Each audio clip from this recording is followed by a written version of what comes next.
uma imaginação fértil. Leonardo da Vinci tinha, em sua época, uma grande reputação de organizador de festas e de espetáculos. Temos hoje numerosos desenhos de figurinos elegantes e preciosos. Seus cadernos revelam como ele soube levar para o teatro toda a extensão de sua imaginação. Ele dá vida a um mundo fantasmagórico de efeitos especiais. Agora eu lanço uma provocação que é: eu reconheço Leonardo como arte mídia.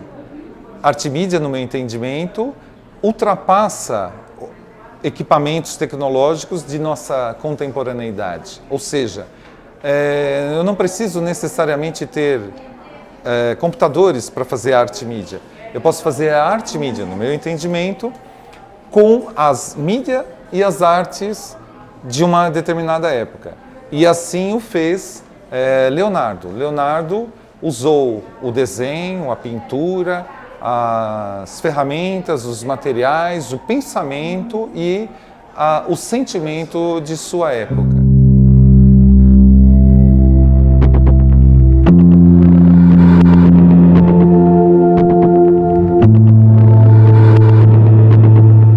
Eu precisava escolher um ambiente para começar a conversa onde eu pudesse demonstrar o fascínio que eu tenho pelo que Leonardo representa. E uma das coisas que fica um pouco difícil para hoje em dia em arte se reconhecer como belo é essa parte mais ligada ao bélico, mais ligada à guerra. Entretanto, a gente tem que vencer alguns preconceitos, né? Em ciência. E um dos preconceitos é achar que isso é uma coisa ruim. Ela tem uma genialidade, e essa genialidade que eu vou tentar mostrar. E dessa genialidade vem a beleza. Então, o Leonardo tem um trabalho, como seus contemporâneos, de projetar algo que vá servir para otimizar a operação do terreno.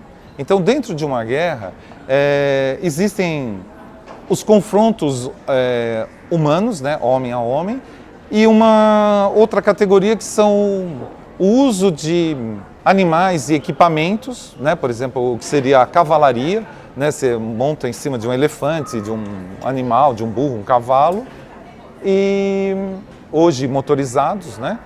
E uma terceira coisa que é a artilharia, seria o lançamento de objetos sobre o campo inimigo. Com esse lançamento de objetos já existem máquinas para lançar, são os canhões, né? São as lançadoras de alguma coisa, elas precisam se deslocar no terreno. E aí surge a importância dessa engenharia, né? Então o engenho, a articulação de técnicas e pensamentos para poder fazer as estratégias e táticas de guerra. Então eu acho interessante em Leonardo o dimensionamento que ele faz com os elementos da época, né? Tração animal, tração a braço humano, né? Então isso dá os limites, a gente chega no limite que ele tinha. Ele não tinha o vapor, não tinha o motor diesel, combustível, o motor elétrico. Isso não tira a genialidade dele, né? Então Leonardo é também um inventor, ou um construtor, ou um dimensionador, ou um designer de equipamentos que eram solicitações de um lado para vencer um conflito humano do outro, obtendo uma vantagem de superioridade sobre o inimigo. Então algumas peças hoje elas contêm ideias que a gente vê por aí, né? Um carro de combate é muito semelhante àquele. Há uma força motora e há uma força de observação e ataque, né? De lançar algumas coisas que vão deferir golpes contra o inimigo. Então, as fortificações são uma derivação da guerra do outro ponto, não do ataque, mas da defesa. Então, criar soluções para as defesas, né? Esse conceito, ele vem de Leonardo virando o que se chamava engenharia de fortificações nos exércitos, inclusive o brasileiro, e depois a engenharia civil, é aquela que não é a engenharia militar, a engenharia de fortificações, né? Daí o nome civil. Então isso é um encantamento que existe com soluções num fosso de observação e até uma certa defesa. O conceito de intransponibilidade, né, de murar uma cidade. Então isso está presente também, né, nesse pensamento e nessa atuação da engenhosidade e da arte, um pouco mais derivada daquelas construções, daquelas edificações de catedrais, né? Por exemplo, como a gente pode ver naquela demonstração da grua, né? Para a construção de templos.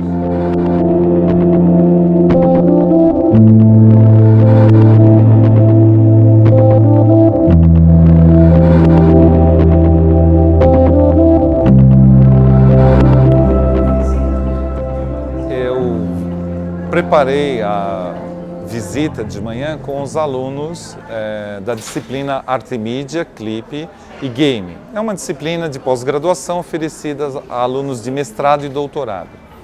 E eu pedi que eles passeassem por essa exposição e que eles escolhessem um lugar, algum ambiente, alguma ideia dela, que eles gostariam que eu falasse sobre, que eu desenvolvesse. E eles me deram alguns elementos. E os elementos que eles deram, né, dentro do potencial de fascínio que se pode ter por Leonardo, era da elegância das linhas para o voo, né, isso nascendo da observação que Leonardo tinha da natureza. A observação dos pássaros, o traçado dessas linhas essenciais e a construção de propostas, de protótipos, de aparelhos, para que se pudesse voar. Com as condições da época, havia também os limites da época.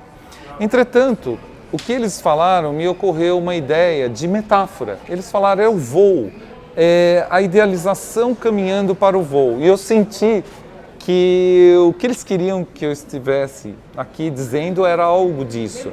O quanto o observar a natureza, o registrar essa observação, o pensar sobre ela, o teorizar sobre ela e o propor fez de esse ideal renascentista, né, essa beleza de arte e engenho.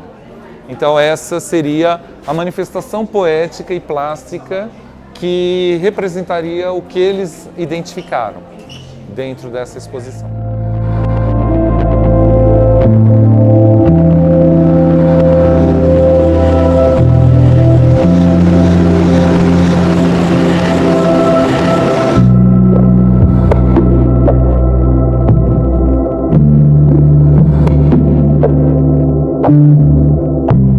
Eu considero o meu ídolo, Leonardo da Vinci, na fronteira de arte e ciência, como um artista arte-midiático e como um cientista arte-midiático.